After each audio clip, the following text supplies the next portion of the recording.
Unified 911, anong matutulong namin sa'yo? Anya ti maitulog mi ken kahapon. Anong may tatabang ko sa Unsay imo? akong ikatabang nimo? Ngini makadabang na misal ka no. Sa anumang wika o dialekto, may tulong na darating sa iyo.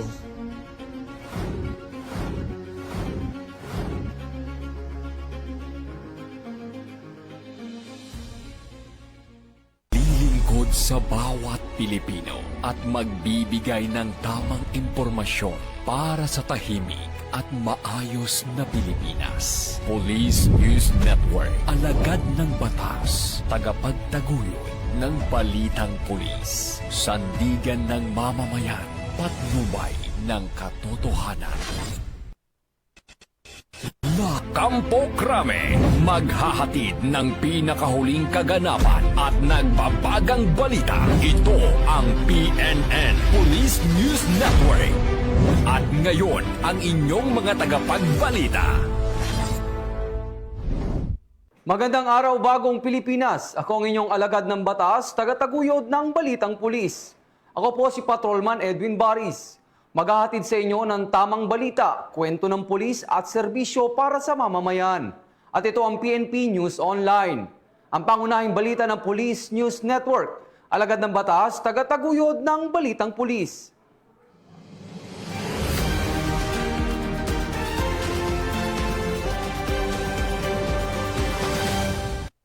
Narito ang mga balitang dapat niyong abangan.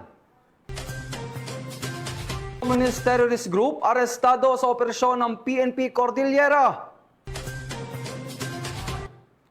Mahigit 13 kilo ng marijuana na diskubre ng mga otoridad sa baybayin ng Balayan, Batangas. Lalaking may kasong frustrated murder arestado ng Eastern Samar PNP.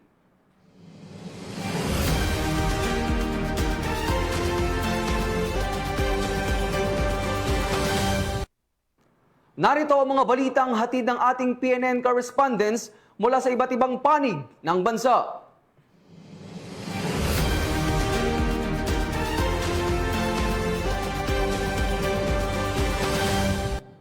Simulan natin ang balita mula sa bahagi ng Luzon.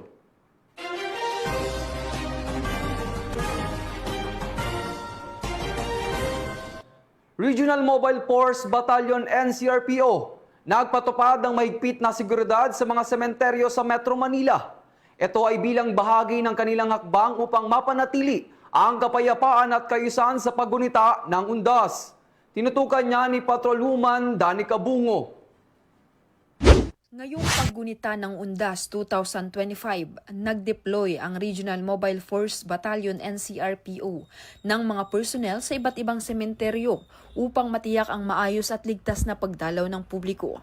Kasabay ng pamamahagi ng informational flyers, nagsagawa ang mga pulis ng inspection sa mga pumapasok upang matiyak na walang dalang ipinagbabawal na gamit. Patuloy din ang kanilang roving patrol sa loob at paligid ng mga sementeryo. Bahagi ng pagpapanatili ang seguridad at mabilisang pagresponde sa anumang sitwasyon. Okay, ano ba yung pinakang main task niyo dito sa Heritage Park at kamusta naman yung security na binibigyan niyo dito sa ating mga mamamayan? Bali, ang tasking namin dito ay mag-provide ng police assistance and police presence sa ating mga mamamayan upang matulungan natin sila sa agad din ng pangangailangan o kahit anumang tugon na kakailanganin nila. Actually ngayon, meron tayong police assistance desk sa entry at exit ng ating sementeryo sa ating mga kababayan. Huwag po kayo mayang lumapit sa ating mga police sapagkat kami po ay ready mag-servisyo sa inyo anumang oras. Kahit anumang pong kailangan, agad namin tutulungan. Sinagawa ang operasyon sa ilalim ng pamumuno ni Police Colonel Celso M. Rodriguez, Force Commander, at alinsunod sa direktiba ng Regional Director NCRPO, Police Major General Anthony A. Abirin. Mula dito sa Heritage Park, Taguig City at sa pamumuno ng aming Regional Director, Police Major General Anthony A. Abirin at sa aming Force Commander, Police Colonel Celso M. Rodriguez. Ako po ang inyong Police News Network Correspondent, Patrolwoman Bungo, alagad ng batas, tagataguyod ng Balitang Pulis. Maraming salamat, Patrolwoman Bungo. Matapos ang intel-driven operation, arestado ang isang top 1 regional most wanted person na may kasong rape sa mga operatiba ng Bulacan PNP. Patrolwoman Mildred Tawagon, ibalita mo. Na naaresto ng mga tauhan ng Provincial Intelligence Unit ng Bulacan Police Provincial Office ang isang top 10 Regional Most Wanted at top 1 Provincial Most Wanted person ng Bulacan sa ikinasang operasyon sa Barangay Kanyogan, Kalumpit, Bulacan. Ayon kay Police Lieutenant Colonel Russell Dennis Iriburiano, hepe ng PIU, ang naaresto ay nakilalang si alias Roldan. Ang pagkakadakip ay resulta ng masusing intelligence-driven manhunt operation na isinagawa ng kanilang tracker team katuwang ang mga tauhan ng Bulacan First Provincial Mobile Force Company at Kalumpit Municipal Police Station. Ang operasyon ay isinagawa sa bisa ng warrant of arrest na inilabas ni Honorable Maria Zinaida Bernadette Tamayo Minjola, presiding judge ng Regional Trial Court Malolos City, para sa kasong rape na walang inirekomendang piyansa. Ang sospek ay dinala sa tanggapan ng PIU Bulacan PPO para sa wastong dokumentasyon at pansamantalang ikinustudiya sa Kalumpit Custodial Facility habang hinihintay ang commitment order mula sa korte. Binigyang diin naman ni Police Colonel Angel L. Garciliano, Provincial Director ng Bulacan Police Provincial Office, na sa kabila ng paggunita ng undas, patuloy pa rin ang Bulacan PNP sa pagpapatupad ng mga operasyon laban sa mga wanted persons upang mapanatiling mapayapa at ligtas ang buong lalawigan. Mula dito sa Bulacan Police Provincial Office, ako ang inyong PNN correspondent, Patrolwoman Mildred A. Tawagon, alagad ng batas, tagataguyod ng Balitang Pulis. Maraming salamat, Patrolwoman Tawagon. Mahigit 13 kilo ng marijuana na nakalagay sa mga sako ang nadiskubre ng mga otoridad sa baybayin ng Balayan, Batangas.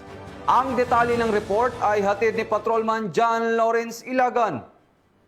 Tinatayang 1.6 milyong halaga ng pinatuyong marijuana o kush ang narecover ng mga tauhan ng Balayan Municipal Police Station na palutang-lutang sa West Philippine Sea nito lamang ika-2 ng Nobyembre taong kasalukuyan at napadpad sa baybayin ng Barangay San Piro, Balayan, Batangas. Ayon sa ulat, 6 na sako na naglalamang 27 pakete ng pinatuyong marijuana na may kabuoang timbang na 13.5 kilo ang natuklasan matapos itong iulat ng barangay chairperson sa ating mga kapulisan. Pinuri naman ni Police Brigadier General Paul Kenneth T. Lucas, Regional Director ng Pro Calabarzon, ang mabilis na aksyon ng barangay opisyal at mga kapulisan. Aniya, patuloy na paigtingin ng pulisya ang mga operasyon sa karagatan upang mapigilan ang pagpasok ng ilegal na droga sa nasabing rehiyon. Ang mga nakumpiskang droga ay dinala sa Batangas Provincial Unit para sa pagsusuri at tamang disposisyon. Mula dito sa Calabarzon, akong inyong PNN correspondent, Patrolman John Lawrence B. Ilagan, alagad ng batas, tagataguyod ng Balitang Pulis. Maraming salamat, Patrolman Ilagan. Mataas na leader ng Communist Terrorist Group na may patong-patong na kaso, arestado sa operasyon ng PNP Cordillera. Patrolwoman Maria Ella Garcia, ibalita mo. Matagumpay na aresto ng Police Regional Office Cordillera katuwang iba't ibang unit ng kapulisan at militar ang isang mataas na ranggong personalidad ng Communist Terrorist Group na may patong na 2.2 milyon sa kanyang ulo sa isinagawang operasyon sa Baguio City nito lamang ika-30 ng Oktubre taong kasalukuyan. Batay sa ulat, ang naarestong individual ay 68 taong gulang at dating nagsilbing First Deputy Secretary at Head of Education ng kilusang larangang Guerrilla Baggas na nakalista sa Periodic Status Report on Threats Groups at kabilang sa DND-DILG Joint Order on Rewards kung saan nakasaad ang 2,200,000 pabuya para sa kanyang pagkakaaresto. Ang suspect ay may kinakaharap ng 9 na bilang ng murder, 5 na bilang ng attempted murder at 1 bilang ng frustrated murder na puwang inihain ng iba't ibang regional trial courts sa Kalinga. Na ilan sa mga kasong ito ay walang inirerekomendang piyansa dahil sa bigat ng mga akusasyon laban sa kanya. Matapos basahan ng kanyang mga karapatan sa salitang kanyang naiintindihan, dinala ang akusado sa tanggapan ng pulisya para sa tamang dokumentasyon at wastong disposisyon bago i-turn over sa kinaukulang hukuman. Ang matagumpay na operasyon ay patunay ng walang humpay na dedikasyon ng PROCAR at mga katuwang nitong ahensya ng pamahalaan at militar sa pagpuksa sa terorismo at pagtiyak ng kapayapaan at kaayusan sa buong rehiyon ng Cordillera. Mula dito sa rehiyon Cordillera, ako po ang inyong PNN correspondent, Patrolwoman Maria Ella Garcia, alagad ng batas, tagataguyod ng Balitang Pulis. Maraming salamat, Patrolwoman Garcia. Simulan natin ang balita mula sa bahagi ng Visayas.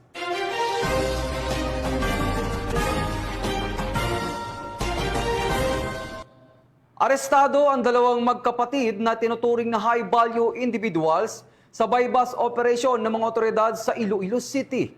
Mahigit 300,000 halaga ng iligal na droga, kumpiskado. Patrolwoman Ledilyn Bansagon magbabalita.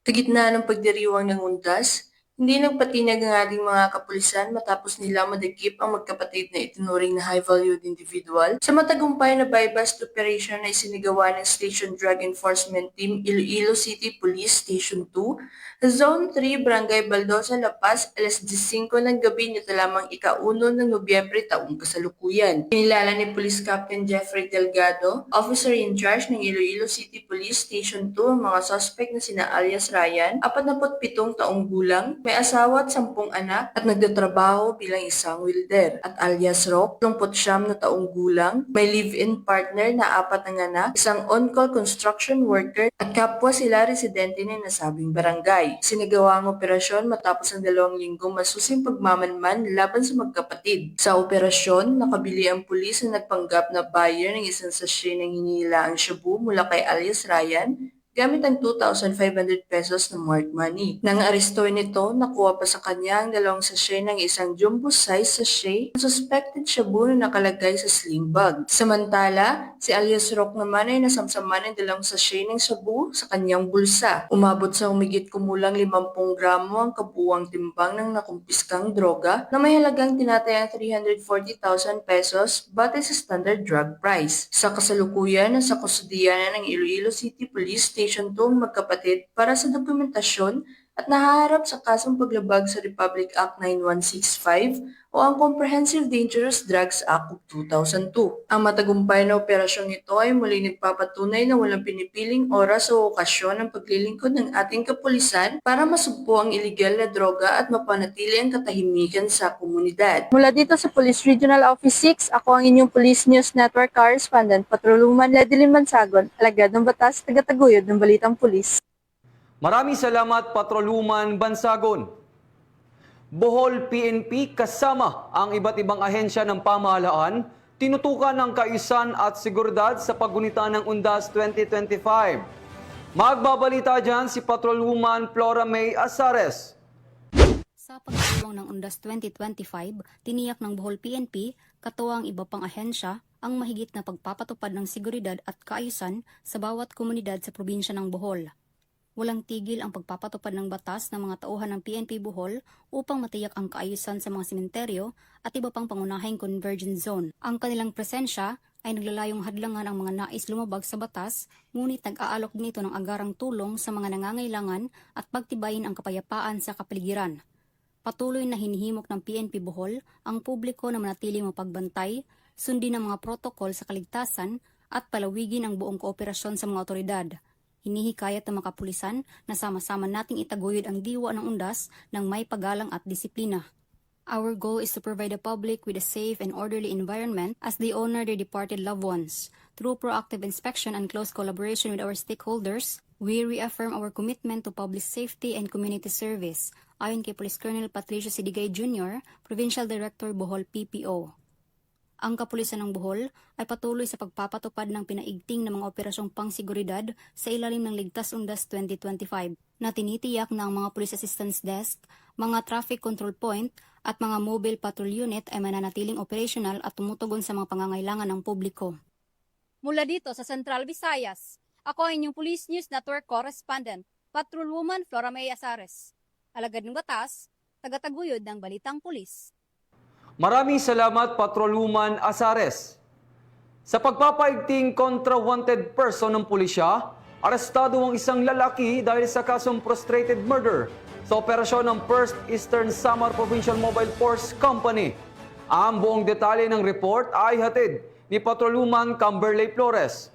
Arestado ng mga otoridad ang isang lalaking wanted person na may kasong frustrated murder matapos mahuli sa barangay San Roque, Oras, Eastern Samar. Naaresto ang akusado bandang alas 9:30 ng umaga ng mga tauhan ng 1st Eastern Samar Provincial Mobile Force Company kasama ang Eastern Samar Provincial Intelligence Unit, Oras Municipal Police Station sa bisa ng warrant of arrest para sa kasong frustrated murder na may inirekomendang piyansan 200,000 pesos para sa pansamantalang kalayaan. Dinala ang akusado sa 1st Eastern Samar PMFC para sa kaukulang dokumentasyon at tamang disposisyon. Ang matagumpay na pagkakaresto sa akusado ay patunay lamang na epektibo ang pagpapatupad ng pambansang pulisya sa kanilang sinumpang tungkulin na maghati ng serbisyo publiko para sa mas payapa, ligtas at maunlad na bagong Pilipinas. Mula dito sa Eastern Visayas, ako ang inyong PNN correspondent, Patrolwoman Flores, alagad ng batas sa kataguyod ng Balitang Pulis. Maraming salamat, Patrolwoman Flores. Simulan natin ang balita mula sa bahagi ng Mindanao.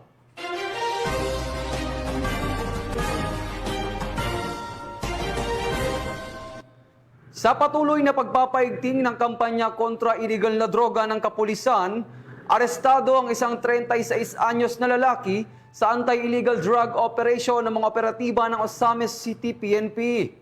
Patrolwoman Rhea May Sanchez sa report. Arestado ang isang individual sa ikinasangbay bust operation ng mga operatiba ng Ozamis City PNP sa barangay El Colornifo, Ozamis City, Misamis Occidental nito lamang ikadalawa ng Nobyembre taong kasalukuyan. Kinilala ni Police Lieutenant Colonel Harvey Abellanoza, officer in charge ng Ozamis City Police Station, ang suspect na si alias Nognog, lalaki, 36 anyos, at residente ng nasabing lugar. Sa ikinasang drug by bust operation ng mga operatiba bandang alas 4 ng hapon ay nasamsam ang mga pakete ng hinihinalang shabu at isang 500 piso bill na ginagamit bilang by bust money at iba pang mga drug paraphernalias. Naharap ang suspect sa kasong paglabag sa RA 9165 o Comprehensive Dangerous Drugs Act 2002. Mula dito sa Northern Mindanao, ako ang inyong Police News Network correspondent, Patrolwoman Remy Sanchez, alagad ng batas, tagataguyod ng Balitang Pulis. Maraming salamat, Patrolwoman Sanchez. Isang Indian national nasawi matapos pagbabarili ng mga hindi pa kilalang mga sospek sa Maguindanao del Norte. Patuloy na pinaghahanap at nagsasagawa ng masusing investigasyon ang pulisya upang matukoy at mapanagot ang mga responsable sa krimen. Tinutukan niya ni Patrolwoman Veronica Lagi. Isang lalaki ang nasawi matapos pagbabarilin ng 3 armadong suspek sa barangay Limbo, Sultan Kudarat, Maguindanao del Norte. Nito lamang ikadalawa ng Nobyembre taong kasalukuyan. Kinilala ni Police Lieutenant Colonel Hector Itanyo Jr., Acting Chief of Police ng Sultan Kudarat MPS, ang biktima na si alias Jug, isang Indian national, sales collector at residente ng Rosario Heights 10, Cotabato City. Batay sa puunang investigasyon ng Sultan Kudarat Municipal Police Station, habang nangongolekta umano ng bayad ang biktima mula sa kanyang mga kliyente, bigla siyang nilapitan ng 3 hindi pa nakikilalang mga suspek at pinagbabaril ito. Agad namang tumakas ang mga suspek matapos isagawa ang naturang pamamaril. Tinamaan ng tama ng bala sa ulo ang biktima na naging dahilan ng agarang pagkasawi nito. Ayon sa PNP, ang motibo ng pamamaril ay pinaniniwala ang robbery hold-up. Patuloy sa ngayon ang isinasagawang investigasyon ng mga kapulisan upang matukoy kung sino ang nasa likod ng pamamaril at totoong motibo sa naturang insidente. Mula rito sa rehiyon ng Bangsamoro, ako ang inyong Police News Network correspondent, Patrolwoman Veronica Lagi, alagad ng batas, tagataguyod ng Balitang Pulis.